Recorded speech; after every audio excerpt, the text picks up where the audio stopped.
Kejaksaan diminta periksa Kadis Pertanian dan Ketahanan Pangan Kota Ambon.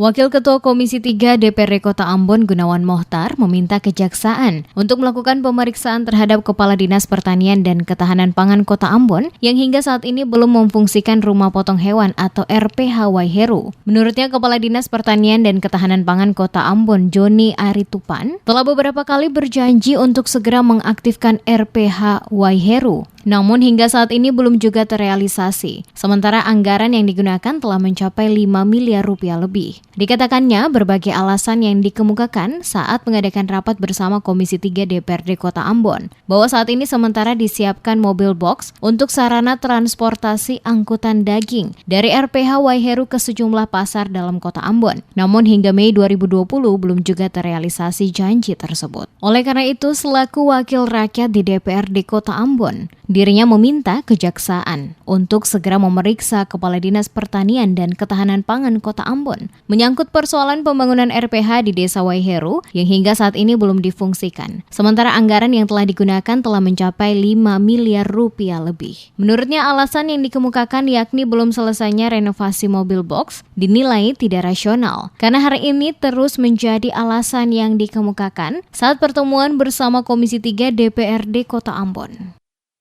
Dia tidak segera difungsikan, Kejaksaan langsung periksa dinas pertanian. Itu harus, karena pakai anggaran sudah lebih dari 5 miliar. Kadis janji kita sudah ulang-ulang dari Februari sampai sudah Mei. Tidak bisa ini alasannya cuma mobil.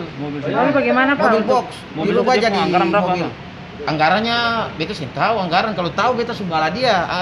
Komisi 3 sesuai rencana akan turun langsung untuk melihat kondisi mobil box yang menurut keterangan Kepala Dinas masih dalam tahap renovasi di salah satu bengkel mobil di Amahusu, guna memastikan apakah mobil tersebut benar-benar sementara direnovasi. Seperti diberitakan sebelumnya, pemerintah Kota Ambon akan mengalihkan lokasi rumah potong hewan RPH di kawasan Mardika, Kecamatan Sirimau ke Desa Tawiri, Kecamatan Teluk Ambon, di mana rencana tersebut telah dilaksanakan pada 2016 lalu berupa pembangunan sarana dan prasarana. Namun hingga tahun 2020, rencana pemindahan lokasi pemotongan hewan dari kawasan Mardika, Kecamatan Sirimau ke Desa Tawiri, Kecamatan Teluk Ambon masih belum dilaksanakan. Dengan berbagai alasan, salah satunya yakni belum tersedianya angkutan mobil box untuk mengangkut hasil pemotongan berupa daging hewan dari Tawiri ke Pasar Mardika.